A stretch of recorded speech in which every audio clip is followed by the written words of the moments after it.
12 chapter हमने देख लिया है। आज हमको अब 12 चैप्टर के आगे देखना है। बड़ा इंटरेस्टिंग स्टोरीज बढ़ते जा रही है। तो आपके सामने स्क्रीन में आप लोग सभी लोग म्यूट रहिएगा थोड़ा सा, ताकि क्या होता है कि ना आवाज फिर पीछे से बैकग्राउंड में आता है तो हमारी आवाज दब जाएगी। इसलिए कृपया करके म्यूट रहिए। तो हम लोग चलते हैं। ओके, एक मिनट। महाभारत कहाँ गया? महाभारत की कथा, एक नया एपिसोड। चलिए, और आज हम देखने वाले हैं चैप्टर नंबर, कहाँ से, 13 से। Chapter 13, chapter 13। और इस चैप्टर की में ये सब पर्व है। सब पर्व मतलब कहते हैं आस्तिक पर्व। जैसे आपको पता है कि जो पर्व है वो है आदि पर्व। क्या चल रहा है? आदि पर्व। ठीक है। आदि पर्व में अब जो सब पर्व कह लीजिए वो है आपका, क्या नाम है, आस्तिक पर्व। ठीक है, आस्तिक पर्व। और इस आस्तिक पर्व का चैप्टर 13 हम देखने जा रहे हैं। कल हमने चैप्टर 12 तक देख लिया था। जिन भक्तों ने पहले नहीं देखा, नहीं सुना, हमने आपके लिए प्लेलिस्ट भी ग्रुप में डाल दी है। तो कहानी ऐसा था कल कि जो डुंडुभ, जो सर्प था, जब उसको हमारे रूरू, अच्छा एक बार फिर से दिखा देते हैं। ब्रह्मा जी के पुत्र हुए हैं कौन? भृगु मुनि। बहुत लोग हुए हैं लेकिन भृगु मुनि की कथा चल रही है। भृगु मुनि के पुत्र हुए हैं कौन? च्यवन मुनि। इन सब की अभी कथा बहुत डिटेल में आएगा। बस हम जितना स्टोरी इसी के अनुसार चल रहे हैं जो महाभारत के ग्रंथ में दिया है। च्यवन मुनि के बाद हमने देखा कौन थे? प्रमति। प्रमति के पुत्र हुए हैं रुरु, जिनकी कल कहानी हमने की थी शुरू, है ना। तो रुरु जो थे, उन्होंने किस प्रकार से हमने देखा, जो ढुंढू सर्प को मारे जा रहे थे, सारे सर्पों को पिटाई कर रहे थे। जहां देखा नहीं, जा रहे देखो तारे, पिटाई करो सर्पों की। तो ढुंढुब ने कहा भाई इतना क्यों द्वेष की भावना रखे हो? कहा नहीं, मेरी पत्नी को सर्प ने काटा था। कहा मैं वो सर्प नहीं हूँ। हर सर्प वेनमस नहीं होता है, विषैला नहीं होता। और फिर ये कहते हैं कि मैं तो पिछले जन्म में सहस्त्रपाद करके ऋषि था। मेरा एक दोस्त था, उसके साथ मैंने मजाक कर दिया था, मुझे सर्प बनने का श्राप मिल गया। और तुम देखो, तुम ब्राह्मण हो, ब्राह्मण को ये कार्य नहीं शोभा देता। ब्राह्मण के लिए अहिंसा परमो धर्म होता है ना। तुमको ये कार्य नहीं शोभा देता। अरे तुमको सीखना चाहिए आस्तिक मुनि से, है ना। कृपया करके मैं ये भी निवेदन करूंगा भक्तों से, अपने आप को म्यूट करके रखे रहिए, नहीं तो फिर मुझे म्यूट करना पड़ेगा आप सभी को, है ना। मैं इसलिए म्यूट नहीं करता हूँ कि मान लीजिए कभी आपको आवाज नहीं आ रही तो आप बोल सकते कि प्रभु जी आवाज नहीं आ रहा है, तो वो मुझे सुनना है। नहीं तो मैं म्यूट कर दूंगा आपको, तो फिर मुझे पता ही नहीं चलेगा कि आपको आवाज आ रही है ना। इसलिए म्यूट रखिए। बाकी भक्तों को देखिए, हमेशा याद रखिए, हमारे वजह से किसी भी भक्त को अगर श्रवण में मुश्किल हो रही है, सुनने में, तो हम जानते हैं जब कथा होती है तो ऐसा कहते हैं स्वयं भगवान भी उस कथा में बैठ जाते हैं। भगवान, और अगर हम किसी को श्रवण से क्या कर रहे हैं, दूर कर रहे हैं, उसके अंदर रुकावट डाल रहे हैं, तो हमेशा याद रखिए हम किसी को कृष्ण से दूर करने का अपराध लग रहा है ना। इसलिए कभी कभी एक हमारे महाराज थे, वो बहुत डांट देते हैं, ए शांत रहो, है ना, या तो बाहर जाओ, ऐसे बोल देते हैं, है ना। क्यों? क्योंकि रुकावट नहीं होनी चाहिए किसी को भी, हमें बहुत सेंसिटिव होना चाहिए इस सब मामले में, है ना। तो मैं बता रहा था, हाँ रूडू। तो रूडू जब वो ढुंडू को मारते तो ढुंडू कहता है तुम्हें आस्तिक मुनि से सीखना चाहिए। किस प्रकार से जन्म में जब जब सारे सर्पों को मारने का प्रयास कर रहे थे, आस्तिक मुनि ने क्या किया, वो सर्प यज्ञ को रोका और सारे सर्पों को मरने से बचाया, है ना। तो ये चीज हमको देखना चाहिए। तो अब इन्होंने पूछा कि भाई, है ना, ये आस्तिक मुनि की कहानी क्या है? आस्तिक मुनि की कहानी क्या है? कहते वो अपने पिता प्रमति से पूछने, रूरू जाते हैं अपने पिता से पूछते हैं, कहानी पता चल जाती है ना। लेकिन सौनक मुनि जो कि वह नैमिषारण्य के आश्रम में बैठे थे, उन्होंने कहा, सूत गोस्वामी जी, ये सर्प यज्ञ क्यों किया जन्मेजय ने? कौन था जन्मेजय? आखिर किस लिए सर्प यज्ञ किया? और ये आस्तिक कौन है जिसने सर्प यज्ञ को रोकने का प्रयास किया, रोक दिया? आखिर क्यों, कैसे? ये सारी कहानी बताइए। तो सौनक मुनि कौन है? ये रुरु के पुत्र हुए हैं सुनक, और सुनक के पुत्र हुए हैं यही सौनक, है ना, जो कि प्रश्न कर रहे हैं सूत गोस्वामी से। देखिए कितना अच्छा परंपरा है ना, भृगुवंश। इसीलिए आप समझ में आ रहा है, कभी कभी हम लोग को श्रीमद् भागवत में कहते हैं जब है ना, हे भृगुवंशी सूत गोस्वामी जी, तो समझ में नहीं आता था अरे भृगुवंशी क्यों बोला जा रहा है। ये कारण है क्योंकि भृगुवंश में आ रहे हैं। ठीक है, यहाँ तक चल गए। अब सूत गोस्वामी जी जो चैप्टर 13 में स्टार्ट कर रहे हैं कहानी, ये महाभारत की 13वें अध्याय, आस्तिक पर्व का पहला अध्याय कह सकते हैं, जो कि सब पर्व है। उग्र श्रवा सूत गोस्वामी जी कहते हैं, क्या बोलते हैं, हे सौनक ऋषि, मैंने अपने पिता लोमहर्षण से जो इस कथा को सुना है, सर्वप्रथम मेरे लोमहर्षण, मेरे जो पिता थे वो स्वयं व्यास मुनि के शिष्य थे। मैंने स्वयं व्यास मुनि को देखा है, मेरे पिता को यह कथा सुनाया। यह कथा बहुत बड़ी है। सौनक मुनि कहते हैं हमें भी पूरा एज इट इज सुनना है। अब जरा ध्यान दीजिएगा, आज एक चीज हम सीखेंगे, बहुत कुछ सीखेंगे, लास्ट में मैं बताऊंगा, है ना। पर स्टार्ट करते हैं स्टोरी। कहते हैं ठीक है। सौनक ऋषि के कहने पे सूत गोस्वामी कथा प्रारंभ कर रहे हैं, और कथा में कहते हैं बहुत समय पहले की बात है। महाभारत कह रहा है बहुत समय पहले की बात है, कब की बात है ये नहीं पता, लेकिन बहुत समय पहले की बात है। क्या? एक महर्षि हुए हैं जिनका नाम है जरत करु। इस सब का मीनिंग हम बताएंगे, आप एकदम घबराइएगा नहीं, बस नाम जानिए। जरत करु करके एक ऋषि थे। ये ऋषि कैसे थे? ऊर्ध्ववेता। ऊर्ध्ववेता मतलब समझते हैं? जो ब्रह्मचर्य का पालन करते हैं, अपने वीर को ऊपर लेकर के जाते हैं, और बड़ी याचक वृत्ति के मुनि थे। कोई कुछ नहीं, किसी से कुछ नहीं मांगना, विचरण करते थे। आज इस गांव में, कभी किसी और गांव में, जो मिला डेरा जमाया, वहां पे जो भी उनका जो कार्य था, कार्य किया और आगे बढ़ गए। बड़े संतोषी थे, परम विद्वान थे, संतोषी थे। और इन्होंने व्रत लिया था कि मैं जीवन में ब्रह्मचर्य का पालन करूंगा, है ना, ब्रह्मचर्य का पालन करूंगा, यानी मैं विवाह नहीं करूंगा। ये जरत करु थे, बड़ा विद्वान थे।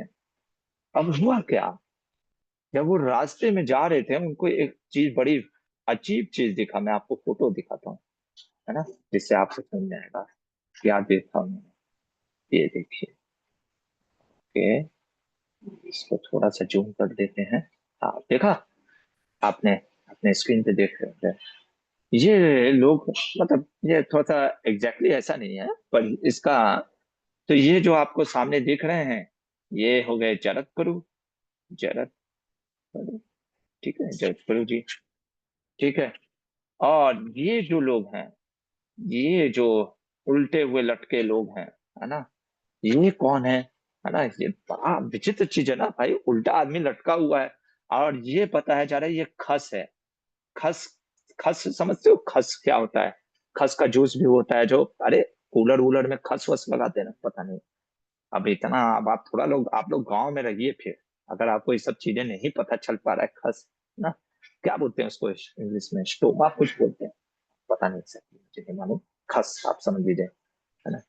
तो ये खस के उससे बना हुआ था, और उसमें, और यहाँ पे ये चूहा दिख रहा है, ये चूहा, एक मिनट, एक इसको इससे दिखाता हूँ। चूहा दिख रहा है, माउस, है ना, आजकल घर घर में चूहा है।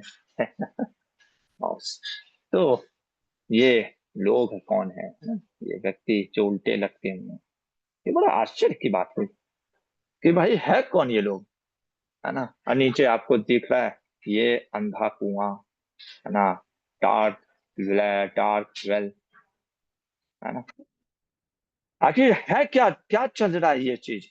इतने बड़े विद्वान होकर के समझ गए कि कुछ तो चल रहा है। उन्हीं उल्टे लटके हुए व्यक्तियों से पूछते आप लोग कौन है और इस तरीके से आपकी व्यवस्था क्या है।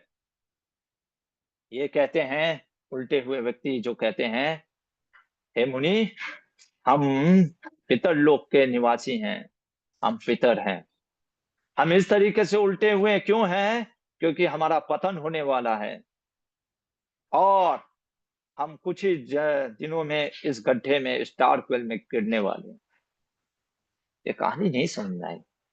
देखिए जरत करू जी थे और कहते हैं हमारा वंश का एक ही व्यक्ति है, वो है जरत करू, लेकिन उसने विवाह ना करने का निश्चित किया है, इसलिए अब हम गिरने वाले हैं। जरत करू तो समझ गए, पर क्या आप समझे इस कहानी को? नहीं समझे। चलिए, इसीलिए हमारे आचार्य हमेशा मौजूद हैं हमारे साथ, हमारी सेवा दें हमारे लिए।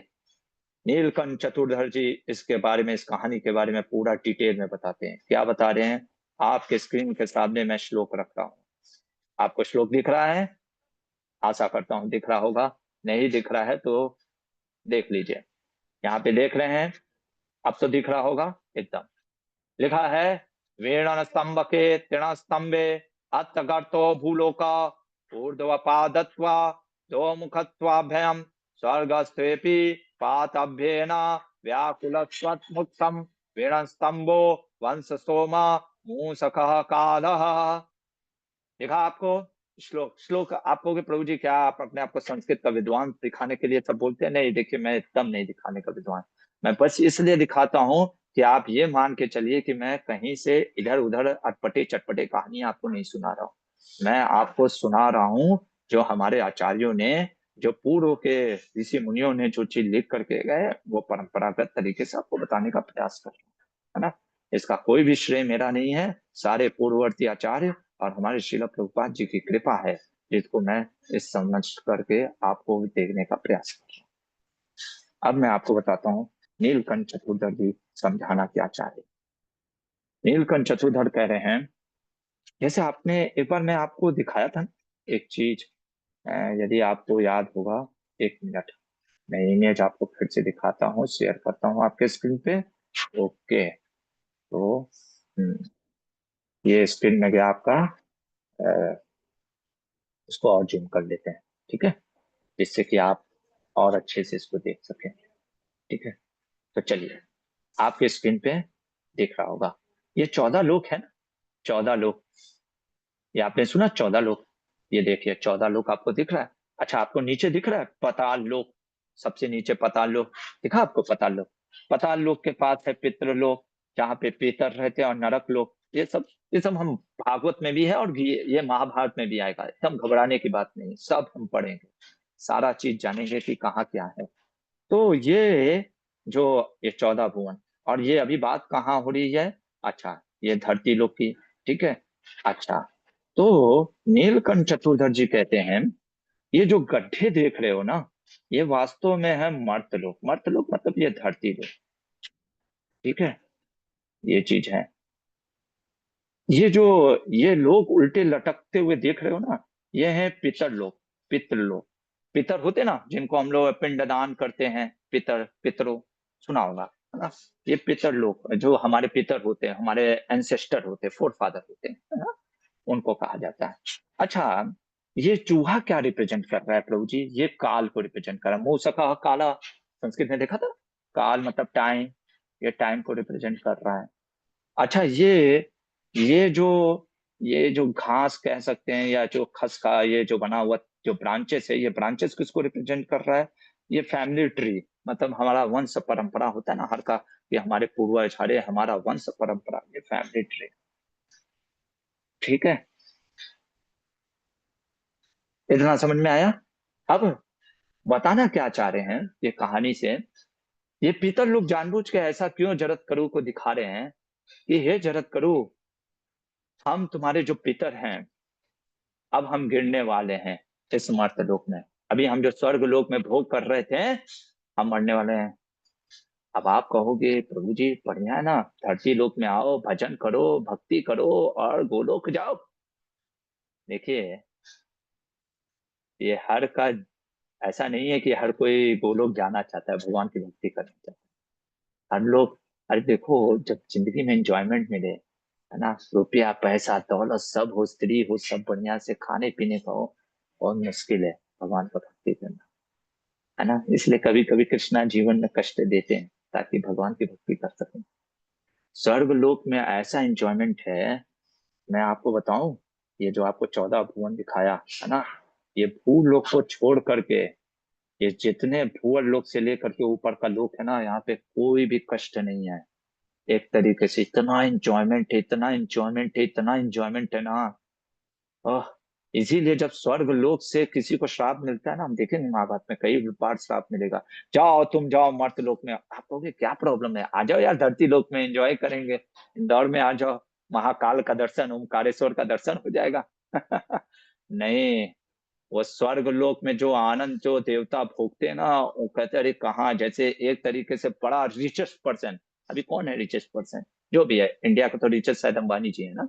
अंबानी को सोच लो झोपड़पट्टी में डाल दो कि रहो इसी में, वैसा है स्वर्ग लोक के निवासी को यहाँ पे भेज देना मर्तलोक में। इसीलिए तो देवती देवता जब आते हैं यहाँ पे, तो जमीन पे पैर नहीं रखते हैं, धरती लोक पे हवा में उनका पैर रहता है, जब तक वो यज्ञ के शाला में हम गोबर से या गाय के मूत्र से लेप नहीं करते हैं, वो नहीं रखेंगे पैर, है ना। अगर किसी का पैर हवा में है तो समझ लेना वो देवता है ना। किसी का पैर तो सकता है ना जमीन पे।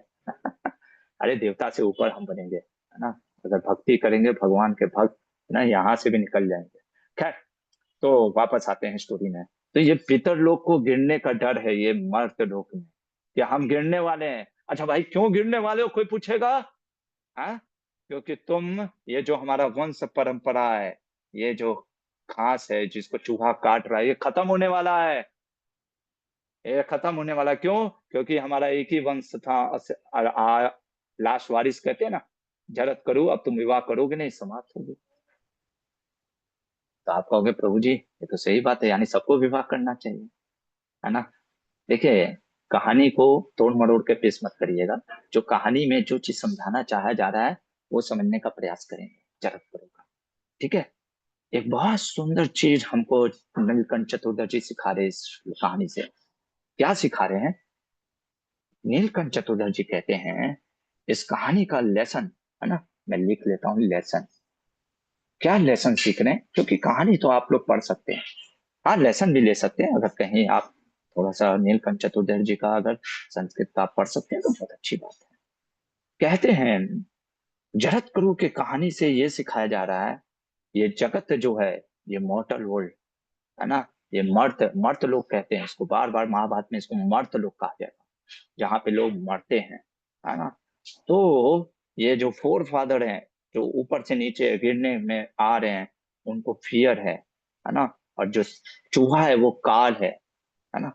तो एसेंस क्या है, काल सब कुछ समाप्त कर देता है, टाइम ईट्स एवरीथिंग, कहते हैं ना, काल सब कुछ समाप्त कर देता है।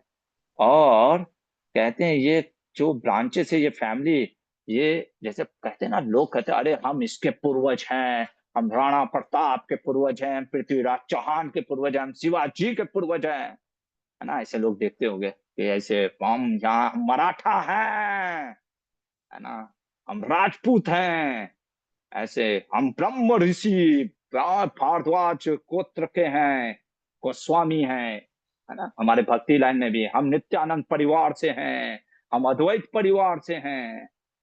तो ऐसा जो अहंकार होता है सब नष्ट हो जाएगा काल के प्रभाव से, है ना। भगवान तो कहते हैं, क्या गीता में कहते हैं 4.2 में, फोर, है ना, एवं परंपरा प्राप्तम इमर राजर से यो विदु सकाले ने हम आता योगो नष्टा परंतप।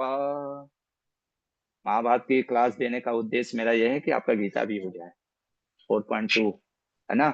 और 1.42 में अर्जुन बोलता है ना कि पितरों, अगर कोई बचेगा ही नहीं वंश में तो कौन पितरों का पिंडदान करेगा, वही चीज है, ये पितरों को डर था, है ना। तो काल सब कुछ समाप्त कर देता है, यही चीज समझाया जा रहा है। एक मेरे को श्लोक याद आ रहा है, नाम सुना है भरत हरि जी का? भरत हरि जी का, अच्छा ठीक है। भरत हरि जी बहुत ही विद्वान है, वैराग्य शतकम है ना, और ये श्रृंगार शतकम करके लिखे हैं। तो उन्होंने वैराग्य शतकम में लिखा है यही काल के ऊपर। अरे ये काल रुपया पैसा धन दौलत ना स्त्री परिवार सब नष्ट कर देता है ना। काल के प्रभाव को बताने के लिए यहाँ पे किया जा रहा है। तो इसका अर्थ क्या है कि हमको अपना जो जीवन है, वास्तव में व्यास मुनि ने क्यों दिया कि समय बहुत बलवान है, समय को वेस्ट मत करो, समय का सदुपयोग करो। ये कहानी, हर कहानी के पीछे कुछ गुह्यम रहस्य बता रहे हैं व्यास मुनि जी। तो जब ये जरत करु सुनता है कि मेरे पितर लोग ऐसे लटके हुए हैं, भाई दया दे, बोला कि बोलिए मैं आप लोग के लिए क्या करूं, क्या कर सकता हूं। कहते हैं कि बेटा तुम विवाह करो, विवाह करके तुम संतान हमारी वंश परंपरा को आगे बढ़ाओ। जरत करु कहते हैं ठीक है, पर मेरी भी तीन शर्त है। क्या शर्त है भाई? तीन जो है, उसने क्या रखा, कंडीशन रखा फॉर मैरिज के लिए। किसने? जरत करो। अच्छा आप कहोगे कि ये तीन कंडीशन क्यों रखा प्रभु जी? ऐसे ये क्या मैरिज क्या कंडीशन पे किया जाता है? नहीं, ये सब जितने भी ऋषि मुनि की बात चल रही है सब कोई साधारण है ना, टॉम डिक हैरी नहीं है कि यहाँ के ऐसे कुछ भी कर रहे हैं।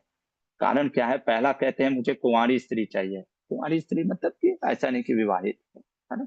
सो मतलब कि कुंवारी, कुमारी होनी चाहिए, पहला चीज। ठीक है।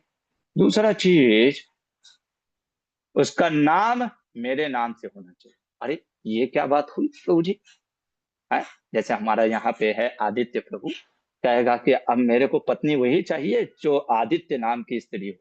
अरे ये तो बहुत डेंजर है यार, आदित्य नाम की स्त्री ढूंढना तो बड़ा मुश्किल है प्रभु जी। तो नहीं, अब शर्त रखा है कि मैं आपकी बात मानूंगा, मैं विवाह करूंगा।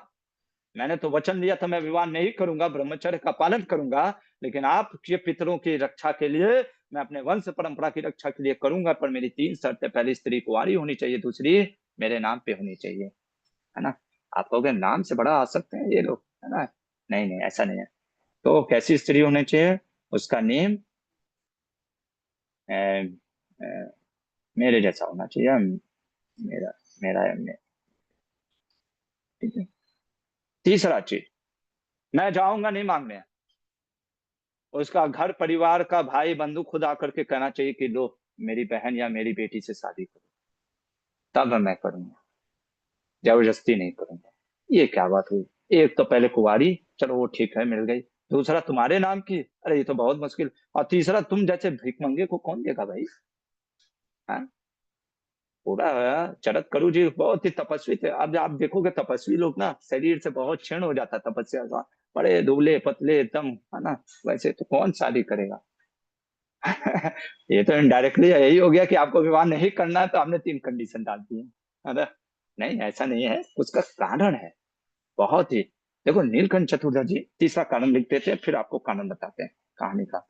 तीसरा कारण क्या बोला उसने कि कोई उसके फैमिली मेंबर आकर के खुद दे, है ना। यहाँ पर है ना, भिक्षा के रूप में है ना, दे। ठीक है, ये चीज, ठीक है, ओके, आगे बढ़ते हैं। तो हाँ, अब ये ऐसा क्यों किया जरत गुरु जी ने? ये तीन कंडीशन क्यों रखा? क्या उनका पर्पस है मैरिज नहीं करने का? नहीं। नीलकंठ चतुर्धर क्या कहते हैं, क्योंकि अभी समय कम हो रहा है तो श्लोक में फटाफट अब नहीं दिखाऊंगा, बाकी आप फटाफट इसमें समझ लीजिएगा। नीलकंठ जरत गुरु एक चीज सिखाना चाह रहे हैं। क्या सिखाना चाह रहे हैं कि marriage is not for enjoyment, marriage is not for enjoyment, भोग के लिए नहीं बना है। मैरिज बना है, त्याग और समर्पण की कहानी है। ये एक जर्नी है, डेस्टिनेशन हमारा भगवान का लक्ष्य है ना। कई लोग मैरिज को ही डेस्टिनेशन बना देते हैं, अरे खाओ पियो मौज करो, है ना, पत्नी पति के साथ रहो, जिंदगी में यही तो रखा है। लोग कहते हैं ना जीवन का लक्ष्य यही है ना, घर परिवार चलाओ बच्चे को ठीक से नहीं। इसलिए वो एंटर कर रहे हैं एक मैरिज, है ना, कि वास्तव में मैरिज में जाना चाहिए, एक यज्ञ है, तपस्या है। स्त्री पुरुष आकर के साथ में जरत करू का अर्थ जानते हो? वास्तव में आगे पढ़ेंगे कहानी में। एक्चुअल मीनिंग जो जरत करू का है, क्यों जरत करू ने अपने ही नाम की पत्नी को क्यों, कहने का अर्थ है जरत करू, जो तपस्या, जो तपस्वी, तपस्या में लीन है, वो चाहता था ऐसा पत्नी जो वो भी तपस्वी है। सिंपल सा है, साइकोफिजिकल नेचर, जैसा पूरा हम पढ़ने वाले हैं महाभारत में। अनुलोम इसको विवाह कहते हैं। जैसे पहले लोग कहते थे ना, ब्राह्मण, आज जाति बोल दो तो जाति में लोग शादी करते थे, ब्राह्मण वर्ण में। तो साइकोफिजिकल नेचर सेम होना चाहिए। पुरुष है, मान लो साइकोफिजिकल नेचर है उसका क्लीननेस, स्त्री का है अनक्लीननेस, मैच करेगा ही नहीं, है ना? तो आज सबसे बड़ा प्रॉब्लम यही तो हो रहा है ना? मैन का नेचर कुछ और है, वुमेन का नेचर कुछ और है, दोनों में असम ठुसम ठासा हो रहा है, लड़ाई हो रहा है, बहुत मुश्किल है। तो इसलिए अपने जैसा तपस्विनी चाहते थे, एक नाम कहने का अर्थ है ना? क्यों प्रभु जी नाम में क्या, क्योंकि पहले नाम ऐसे थोड़ी ना रखा जाता था, चिंटू मिंटू सिंटू जो मिला, है ना, रख दो, ऐसे थोड़ी ना नाम रखा जाता था। उसका पहले पूरा लोग देखते थे, अच्छा ये ऐसा रहेगा ऐसा रहेगा, उसका सारा निकालते थे ना, वो इसके गुण ऐसे रहेंगे इसलिए इसका नाम ऐसा रहेगा। जैसे धृतराष्ट्र, बहुत आसक्ति था राष्ट्रपति धृतराष्ट्र, है ना, युधिष्ठिर जो युद्ध में स्थिर रहे, ऐसे हम देखेंगे वो सब चले। तो इसलिए वो चरत करो, तो हुआ क्या कहानी में, आगे बढ़ते हैं 14वें अध्याय पे। हुआ क्या, तो ये क्यों उसने नाम रखा, क्योंकि पहला रीजन मैंने बताया, वो तपस्वी, तपस्वी वुमेन चाहता था, है ना, चाहता था। एक तो ये रीजन आया, और भी देखेंगे कहानी में। तो अब ये निकल गए ढूंढने के लिए ऐसी पत्नी। अब कहाँ मिलेगा भाई, कन्या चाहिए जरत्कारु नाम के से, और कोई आ करके दे। तो जब ये इस तरीके से तपस्या में लगे थे, तो नागलोक, नागलोक है ना, हमने बताया था नागलोक है, जो रसातल के पास है, तो आपको दिख रहा होगा रसातल, ठीक है, रसातल के पास नागलोक है। तो नागलोक के राजा थे वासुकी, नाम सुना है वासुकी का? ये वासुकी अभी आएंगे समुद्र मंथन की लीला में। वासुकी, अनंत शेष, है ना। वासुकी की एक पुत्री थी जिसका नाम ही था जरत्कारु। तो वासुकी ले करके आते हैं, मैं आपको फोटो दिखाता हूँ, ठीक है, इमेज डाल देता हूँ जिससे कि आपको और अच्छा समझ में आए, ठीक है। चलिए इसमें नीचे लेकर के आते हैं, देखा आपको फोटो में कुछ? चलिए इसको और एक बड़ा कर देते हैं फोटो, समय भी हो रहा है, बच चुके हैं। हाँ, आपको दिख रहा है? हाँ, ये वासुकी आ गए, है ना, ये वासुकी, वासुकी जी, ये वासुकी हैं, ठीक है, और यही उनकी कन्या है, डॉटर है। तो ये जब ले करके आए, तो ये कन्या, तो जरत्कारु जी कहे, ठीक है, खुद ही लेकर के आ रहा है, और लेकिन वो फिर भी अभी तैयार नहीं हो रही थी, कह रही थी कि इसका नाम क्या, सच सच बताइएगा, है ना, झूठ मत बोलिएगा, अपनी बेटी को मेरे सर पे थोपने के लिए कुछ भी नाम मत दे दीजिएगा, है ना। तो वासुकी जी कोई साधारण नहीं, हम देखेंगे, है ना, नागों के राजा हैं तो कोई झूठ थोड़ी ना बोलेंगे, कहे कि हाँ मेरी बेटी का नाम जरत्कारु है, और इसका, मुझे, क्योंकि वासुकी जी बहुत बड़े ना, बहुत विद्वान और बहुत महान है, वो कहते मुझे पता था ये स्त्री का जन्म ही हुआ है तुम्हारे लिए, अच्छा, और कहते हैं अब आप इसका पानी ग्रहण करिए, मैरिज करिए। वासुकी जी ने अपनी पुत्री जरत्कारु का विवाह जरत्कारु मुनि से करा दिया। इन दोनों के जो गर्भ से एक पुत्र उत्पन्न हुआ, आस्तिक, क्या नाम पुत्र हुआ? आस्तिक, आस्तिक करके बेटा हुआ, आस्तिक, ठीक है, यह आस्तिक ने जन्म लिया। अब जानते हो वासुकी, नीलकंठ चतुर्धर कहते हैं वासुकी जी ने क्यों जरत्कारु का विवाह कराया जरत्कारु से, क्योंकि वासुकी जी को पता था कि आगे चल करके जन्मेजय एक सर्प यज्ञ करेंगे। याद है सर्प यज्ञ का, कहा किसने उनको बताया था कि सर्प यज्ञ करो? उत्तंक। अब कहानी आपको सब समझ में आ रहा है, लिंक, उत्तंक। तो जन्मेजय सर्प यज्ञ करेंगे, और उस सर्प यज्ञ में क्या होगा, सारे सर्पों को मारना है। वो क्यों मारते हैं, क्योंकि मैं आपको बता दूं, परीक्षित उनके पिता को सर्प ने डस लिया था तक्षक ने, उस क्रोध में आकर के वो सर्प यज्ञ कर रहे थे। और सर्प यज्ञ को कौन रोक पाएगा, यज्ञ को कौन रोक सकता है? तो विद्वान ब्राह्मण चाहिए ना। अब देख रहे हो, जरत्कारु का विवाह कराया जरत्कारु से, ताकि एक महान विद्वान, जरत्कारु भी महान थे, वो विद्वान के वीर से एक महान विद्वान एक आस्तिक जो जन्म लिया, आस्तिक को बचपन से ही माँ ने सिखाया। माँ थी नागलोक की, तो अपनी नाग कन्या थी, तो नाग के बारे में बताएगी कि नाग कैसे होते हैं, ऐसे ऐसे। आस्तिक को नाग कन्या का भी पता चल रहा, नाग के बारे में भी पता चल रहा था और वेदों के बारे में। तो उसको अटैचमेंट भी था अपने मामा से। मामा यही लोग थे वासुकी, ये लोग तो नाना हो गए, है ना।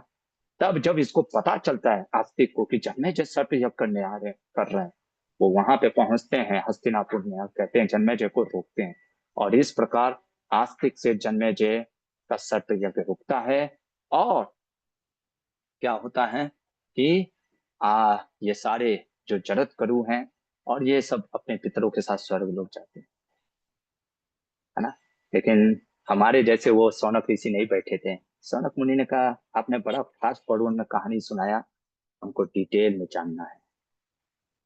जानबूझ के सूत गोस्वामी ने डिटेल में नहीं बताया, क्यों? क्योंकि देखो हियरर के ऊपर डिपेंड करता है। अब आप लोग अगर इंटरेस्ट नहीं लेंगे तो हम भी ऐसी कहानी बढ़ा देंगे, लेकिन कहोगे कि नहीं प्रभु जी, यार देखना बार बार शास्त्रों में जो स्पीकर होता है वो पहले फास्ट फॉरवर्ड कहानी सुनाता है, लेकिन जब हियरर कहता है नहीं प्रभु जी वो डिटेल में बताइए, तो वैसे ही सौनक ऋषि कहते हैं जरा डिटेल में कहानी बताइए।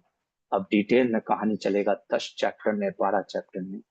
आखिर कौन था आस्तिक मुनि, कैसे उसने जन्मेजय के सर्प यज्ञ को रोक दिया, भाई आसान बात थोड़ी ना है। और आखिर इन सब के पीछे, कहानी के पीछे क्या चीज है, सब हम सूद गोस्वामी से फिलहाल के लिए यहीं पे रुकते हैं। हरे कृष्णा। किसी का कोई क्वेश्चन है तो पूछिए।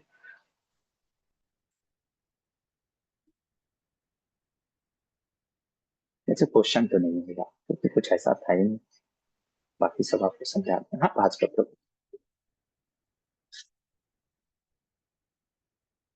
कोई प्रश्न है भास्कर प्रभु? अच्छा अनम्यूट नहीं, मैं क्योंकि बीच बीच में ना बार बार लोग बोले जा रहे थे तो इसलिए मैंने अनम्यूट कर दिया था। बोलिए आप। प्रभु जी हरे कृष्णा, दंडवत प्रणाम। प्रभु जी धन्यवाद। एक तो ऊपर आपने शौनक ऋषि 2 बार लिखा है, वो समझना है वो क्या लिखा है। और सौनक नहीं है, वो सुनक है। और सौनक, सुनक के पिता, सौनक के बेटे होंगे सौनक। अच्छा वो सुनक। सुनक है प्रभु जी। हाँ ये है ना, सुनक। और दूसरा हिंदी में प्रभु भी जी लिख देते हैं। दूसरा प्रभु जी जो पितृलोक है ये इतना नीचे ही क्यों है, वो फिक्स्ड है क्या। हाँ अब ये सब चीज की कथा हम बताएंगे उस समय, है ना। कि क्यों ऐसा नीचे है, क्या पितृलोक का। देखिए अब कुछ चीजें तो हैं, क्योंकि पितर जो होते हैं, है ना, वो पितरों के जो स्वामी हैं ये सब यमराज इत्यादि हैं, सबकी कथा हम सुनेंगे। धर्मराज कहते हैं वो चीजें। आर्याम, जब हम सुनेंगे, जब ये क्या नाम है, विदुर जी जब धर्मराज बनते हैं यमराज, तो फिर वो खाली हो जाता है ना, पैलेस। तो वो चीज है, ओके तो प्रभु उस जी समय थैंक यू। फिर आज आगे। और किसी का कोई प्रश्न है? हाँ रेखा माता जी बोलिए पहले। जी माता जी कहिए। हरे कृष्ण प्रभु जी। हरे कृष्णा माता जी, धन्य प्रणाम। प्रभु जी कोई प्रश्न नहीं है, बस ये बहुत अच्छे से आप समझाते हैं, बहुत अच्छी तरह समझ में आता है प्रभु जी। ये सब लोग बात और कीजिए। जी प्रभु। हरे कृष्ण। यस सुंदरी सना माता जी। हरे कृष्णा प्रभु जी दंड प्रणाम। प्रभु जी ये धन्य पितृलोक, प्रणाम माता प्रभु जी। जी तो ऐसा सुना था प्रभु जी की पितृलोक स्वर्गलोक के आसपास है प्रभु जी, फिर हाँ वो ये सब नीचे की देखेंगे। तरफ दिखा रहा है हाँ वो तो। सब समझने का, हाँ हाँ समझने का सारा प्रयास करेंगे, है ना, कि वो पितरलोक जो नीचे है और ऊपर है। हम तो सुनते थे चंद्रलोक के पास सोमरस का। देखिए एक चीज याद जी रखिए, प्रभु देवी जी। देवताओं में भी श्रेणियां होता है ना, डिवीजन होता है। जैसे 33, कई बार अब इसमें लोग लड़ते रहते हैं, अरे 33 कोटि है, 33 प्रकार है, 33 करोड़ है। अरे भैया वो 33 प्रकार मतलब वो 33 जो देवी देवता है ना, वो बहुत ही प्रोमिनेंट है ना। ऐसा नहीं, अभी मैं आपको ये सब इतना डिटेल सोचता हूँ बताने का, लेकिन क्या है ना, मैं सोचता हूँ कंफ्यूज ना आप हो जाए। वास्तव में मैं आपको बताऊं, जो ये स्वर्ग लोक में, जैसे ये भूलोक के अंदर भी एक स्वर्ग लोक है, इसको भौम स्वर्ग कहते हैं, है ना। जो आपने सुना था ना कि पांडव जो गए थे स्वर्ग लोक, अब आप मेरे को बताओ यहाँ से कौन सा सीढ़ी जा रहा है जो स्वर्ग लोक तक? हम तो कोई सीढ़ी नहीं देखे हैं। अरे प्रभु जी हम तो हिमालय के ऊपर तो तिब्बत और ये दिख रहा है, चाइना दिख रहा है। चाइना को स्वर्ग लोक कह रहे हैं क्या आप? है ना। ये सब समझने का प्रयास करिए। ये सब चीजें क्या है, ये जो स्वर्ग लोक की बात होती है, जो पांडव गए है ना, ये भौम स्वर्ग होता है। जैसे इसको कैसे आप समझिए, देखिए अब अमीर लोगों के भी 2-3 फार्म होते हैं ना भैया, यहाँ पे भी, मुंबई में भी मेरा है, दिल्ली में है, कलकत्ता है। तो ऐसे देवी देवताओं के भी बहुत सारे जगह स्थान होते हैं। जैसे कैलाश पर्वत एक ये है, एक कैलाश सदाशिव जी का है, एक कैलाश स्वर्गलोक में भी है ना। तो अलग अलग ऐसे वर्णन है ना। तो एक भौम स्वर्ग भी है। तो वैसे पितर लोग जो होते हैं ना, जो बहुत ही हाई पोस्ट पे होते हैं, है ना, वो लोग का अलग स्थान होता है। और जो ऐसे जो पितर होते हैं वो इधर भी है ना। तो इसीलिए तो पिंडदान किया जाता है कि पितरों का जो हो श्राद्ध करके हम उनको स्वर्ग इत्यादि लोकों में लेकर के जाते हैं, है ना। वो चीज सब डिटेल में पढ़ेंगे प्रभु माता जी, क्योंकि अभी जी इतना चीज प्रभु में जी। अगर हम बताएंगे ना तो बहुत कंफ्यूजन हो जाएगा, फिर कहेंगे अरे प्रभु जी सर के ऊपर से जा रहा है, इससे बढ़िया तो है बस चैंट करो हरे कृष्णा, वैसे तो वो तो बेस्ट है ना? चैंट हाँ हरे प्रभु जी, कृष्णा की हम लोग ये उसके। समझे कि मतलब वो वर ऊपर के लोकों में भी है और नीचे के लोकों में भी है क्या, पितृ लोग, ऐसा समझे हम यस क्या? यस यस, हाँ समझ लीजिए। जी प्रभु जी, धन्यवाद। हरे कृष्णा प्रभु जी। हरे कृष्ण। और किसी का कोई प्रश्न? प्रभु जी हरे कृष्णा। हरे कृष्णा। प्रभु जी प्रश्न तो नहीं है, लेकिन ये क्लास आधे घंटे की ना हो के 1 घंटे की अगर हो तो और अच्छा हो। कर सकते हैं, लेकिन थोड़ी सी और भी हमारी गुरुकुल की सेवाएं रहती हैं, इसलिए नहीं करता हूँ 1 घंटे का, क्योंकि और प्रभु कुछ जी आपकी सेवाएं क्या रहता है गीता की माता जी। क्लास भी चलती है पैरेलली भगवत गीता हाँ की? जो रहता है माता, हाँ रहता है माता जी, वो रात को रहता है, वो 3 दिन में 3 दिन होता है। ठीक है, महाभारत की प्रभु जी कथा उसका हर लिंक, दिन है। उनके लिंक मिलेगा ठीक है प्रभु जी? हाँ ठीक, मैं शेयर कर दूंगा। ओके, हरे कृष्ण प्रभु जी। हरे कृष्ण। यहीं पे रुकते हैं, यदि और कोई प्रश्न हो, समय भी हो गया है, और फिर कल मिलते हैं। अच्छा हाँ, कल मैं शायद ट्रेवल कर रहा हूँ, मैं मायापुर धाम जाना हूँ, तो बात भगवान की कृपा से तो मायापुर तो ट्रेवल करूंगा, तो शायद ना हो पाए क्लास। मैं प्रयास करूंगा अगर ट्रेन में लिंक सिग्नल मिल गया, ताकि महाभारत की क्लास हर दिन ना रुके। पर अगर नहीं हो पाया तो उसके लिए मैं क्षमा चाहता हूँ, पहले से आपको इन्फॉर्म कर दूंगा। फिलहाल के लिए यहीं पे रुकते हैं। महाभारत ग्रंथ की जय, शिल प्रभुपाद की जय।